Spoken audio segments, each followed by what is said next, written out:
setiap kompetisi, setiap pertarungan, setiap pertarungan ya,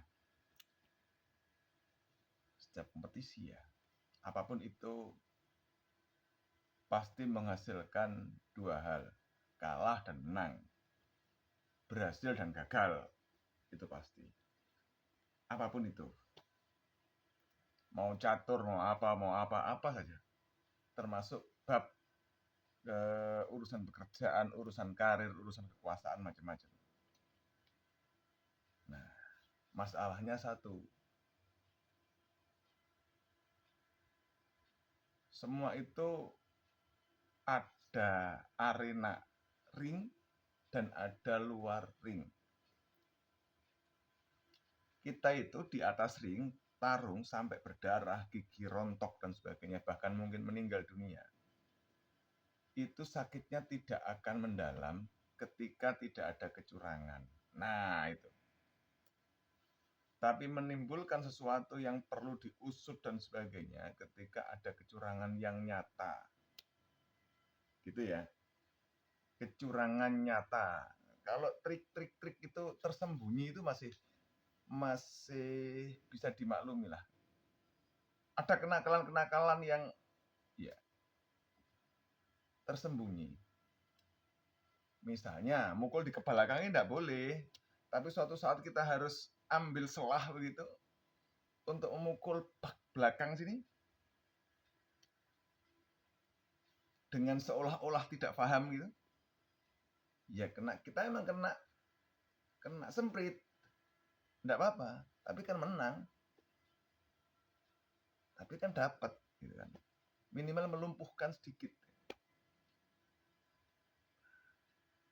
Tapi itu kan jelas bahwa kita salah, kita disemprit, gitu kan. Yang berat itu begini, bertarung dimanapun, berkompetisi dimanapun, jika arenanya sudah tidak fair. Main catur, kita ini bertarung dengan tim, dengan orang lain, gitu kan. Ternyata panitianya itu orangnya sana semua, wasitnya macam-macam, sehingga ketika sana yang melanggar, aman-aman saja. Ketika kita yang melanggar, kita kena dis. Ini yang akan menimbulkan luka sepanjang masa. Ya. Kecurangan-kecurangan secara terstruktur, sistematis, dan masif dimanapun, itu yang akan menimbulkan luka sepanjang masa.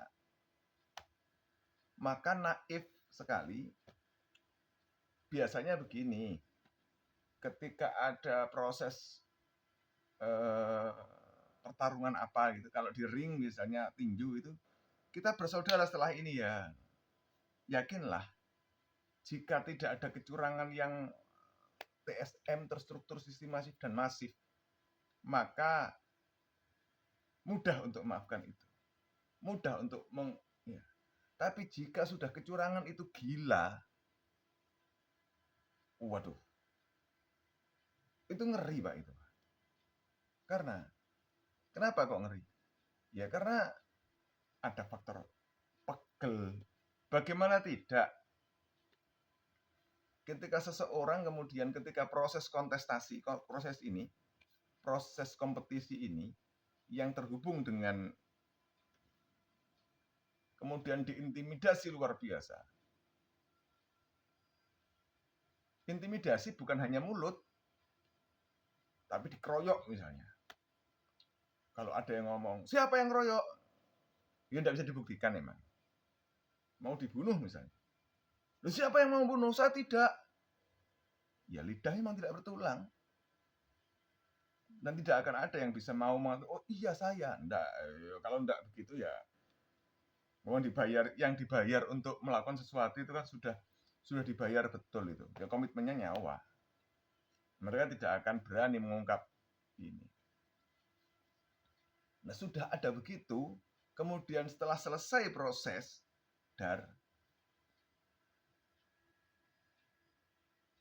ya, yang menang dengan kemenangannya gitu kan. Kemudian yang kalah dengan kekalahannya. Yang tadi itu sempat melakukan macam-macam itu, kemudian disuruh. Kalau yang sempat memukul, oh dia enggak apa-apa. Yang dipukul, saudara, yang dipukul kemudian disuruh tidak membalas, saudara. Adil apa tidak? Nah, gitu. Yang tadi menginjak-injak harkat dan martabat, pressing dan sebagainya. Sekarang disuruh maafkan temannya ya. Iya jawabannya. Gimana kamu? Oh iya sih, dia jawabannya. Oh dia sudah dapat macam-macam. Sudah dapat power, sudah dapat duit, sudah dapat harga diri, sudah injak-injak aturan, injak-injak orang, intimidasi, macam-macam sudah dia dapat semuanya. Ya kan? Nah, pertanyaannya, kalau dibalik bagaimana? Balik, kondisi dia adalah sebagai orang yang person yang begitukan.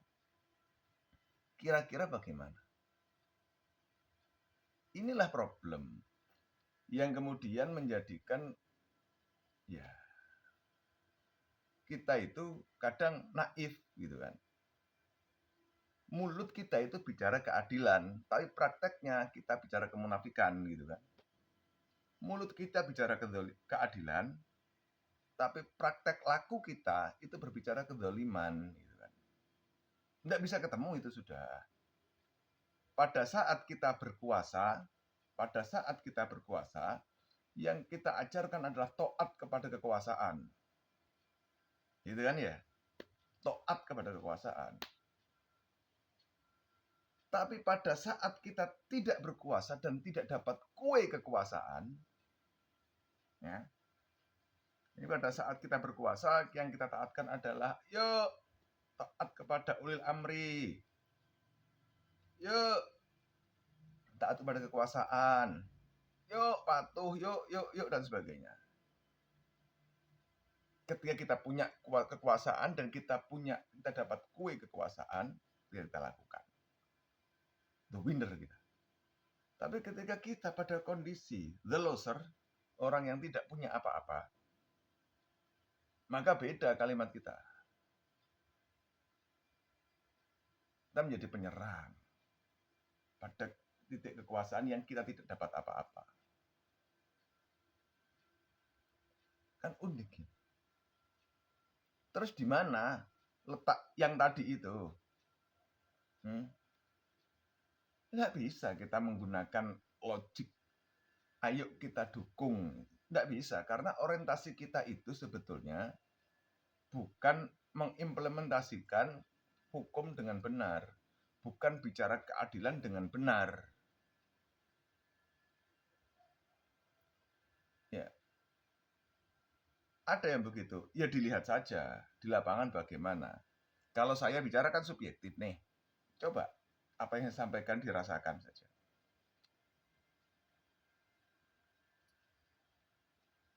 Faktanya itu kan tidak sedikit di antara kita ini yang berebut mendapatkan kenikmatan, tapi berebut untuk lari dari kesulitan. Begitu. Itulah. Jadi filosofis keadilan, filosofis bahwa tinggalkan masa lalu, kita menyongsong masa depan dalam konteks pertarungan. Itu mesti kita kembalikan pada diri kita sendiri. Sakjane kene iki son rimo poga lek marjo wantem sampai bunyuk, ngono kan ya. Bonyok kabeh gitu kan. Setelah kita buncur gak karu-karuan, wis mari arenane, kemudian kita disuruh membiarkan yang buncuri gini dengan cara yang ilegal. Ison rimo poga.